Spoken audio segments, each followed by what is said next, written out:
Welcome back. Today, we're taking a trip into a strange fantasy world and an original story filled with haunting adventures. If you enjoy stories like this and you want more in the future, consider subscribing and tapping the bell to be notified when new stories go live every single week. For now, lay back, relax, and enjoy the story. The village of Oakhaven was dying, not by fire or sword, but by a creeping, insidious Rust-Blight that had started in the fields and worked its way upwards. Crops turned to red dust on the stalks. Trees wept a viscous amber sap, and the people grew gaunt and pale, a creeping lethargy stealing the life from their limbs. Lexi, the village's head witch, had exhausted every remedy she knew. Her potions and tonics, only capable of mending bones and curing fevers, were useless against this creeping decay. Desperation was a cold stone in her gut, heavy and unforgiving. One night, while brewing a useless root tea over a low fire, sleep took her, and in that sleep a voice came. It was deep and resonant, like the grinding of tectonic plates, yet it felt like a part of the earth itself. It called itself the Deepwood Heart, an ancient spirit of the land weakened by the same blight that afflicted her home. It spoke of a way to restore the balance, to bring back the green. 3 monoliths, ancient stones of power, had grown dormant. She was to find them and anoint each with a fluid the spirit offered. In her dream, a vial of thick, glowing green liquid materialized in her hands. The spirit promised this would reawaken the monoliths and send a surge of vitality through the land, purging the Rust-Blight for good. Lexi woke up with a gasp, the dream vivid and real. And there, on the dirt floor beside her cot, was the vial. It was carved from what looked like jade, but it was warm to the touch and seemed to pulse with a faint internal rhythm, like a tiny heart. Hope, fierce and blinding, eclipsed her caution. She didn't question the miracle. Instead, she embraced it. The first monolith stood on a windswept hill known as the Widow's Peak. It was a single finger of grey stone pointing at a perpetually overcast sky. As Lexi approached, she felt a strange resistance in the air, a pressure against her skin. She uncorked the vial, and the fluid within moved of its own accord, crawling up the side and onto her hand. It didn't feel wet, but oily and unnervingly warm. She pressed her hand to the cold stone. The moment the fluid touched the monolith, it was absorbed instantly, leaving no stain. A low hum vibrated up from the ground, through the soles of her boots and into her bones. A wave of energy washed over her, and for a moment, she felt pure and powerful, connected to every root and stone for miles around. She believed it was the feeling of the land healing, and she set off for the second monolith with a lighter step than she had had in months. When Lexi returned to the verges of Oakhaven a week later, her hope turned to ash in her mouth. The Rust-Blight wasn't gone. It had changed. The amber sap weeping from the trees had hardened into razor-sharp spines. The very grass underfoot had become brittle and sharp, cutting at her ankles. In the pens, the living stock was sick, their hides covered in strange fungal growths that glowed with sickly green light. The Deepwood heart had lied. This wasn't healing. It was a transformation, a corruption. The spirit in her dreams wasn't a guardian of nature, it was a disease. The voice came to her again that night, no longer gentle and resonant, but commanding and hungry. It mocked her horror, calling this twisted landscape a thing of beauty. A world teeming with a more resilient, more aggressive form of life. It demanded she continue, that she anoint the second stone. And she was bound to it now. She could feel it. A cold tendril wrapped around her own life force. When she looked at her right hand in the moonlight, she could see her veins pulsing with a faint, sickly green light. Racked with guilt and self-loathing, she knew she had no choice.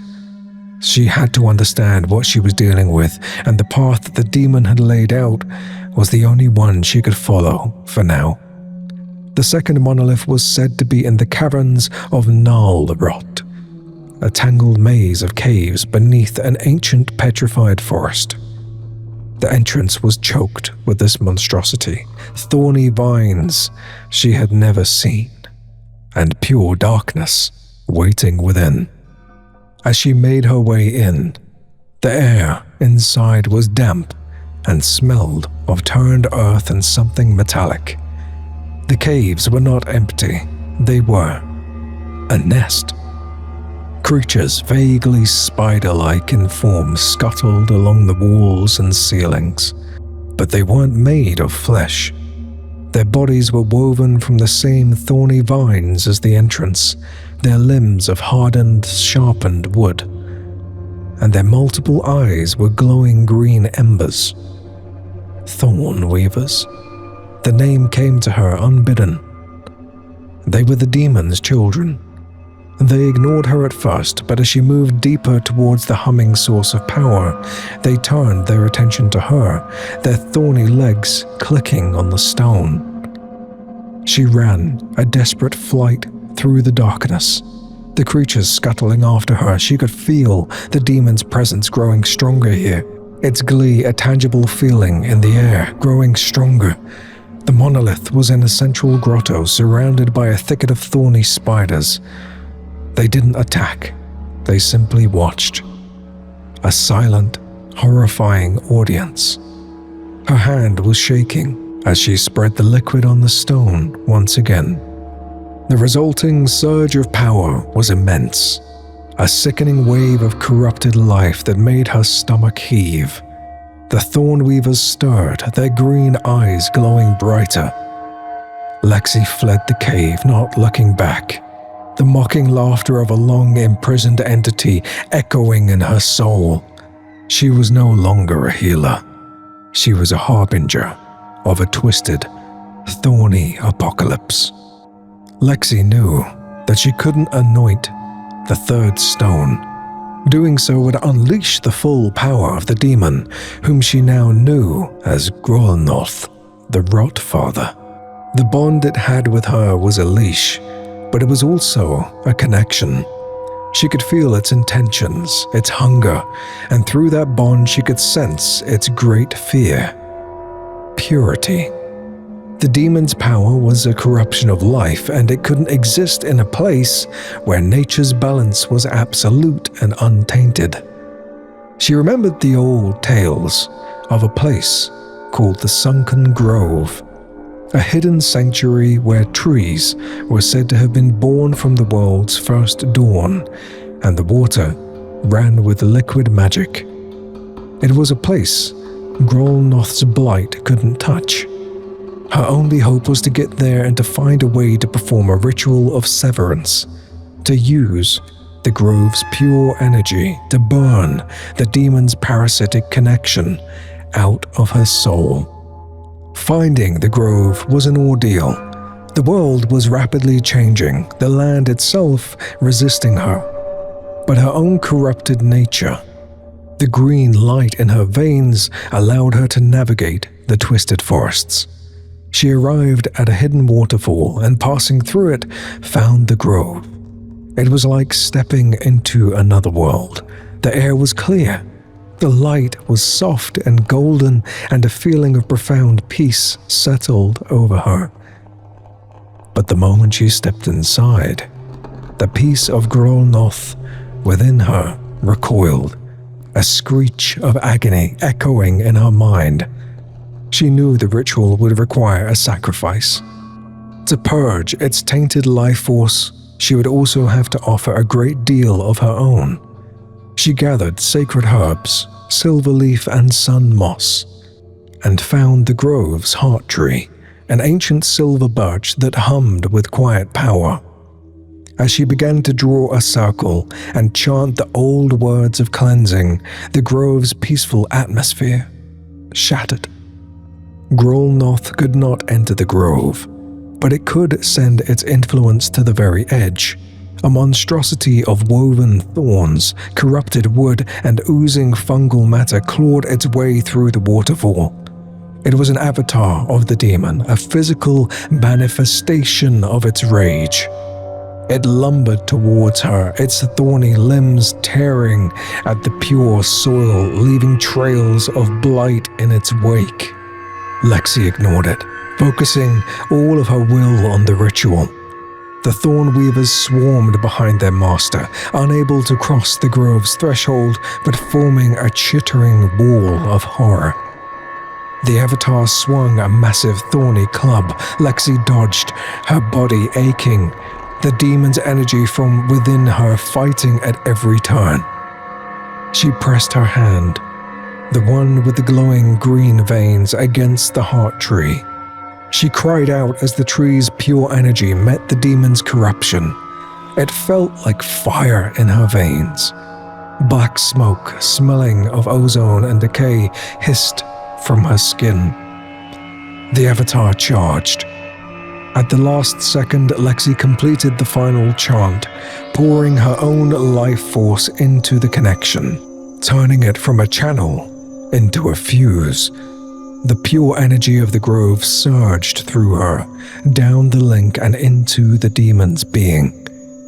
The avatar froze, then swelled, a terrible green light building within it before it exploded into a shower of thorns and oozing green liquid. There was a silence in Lexi's head.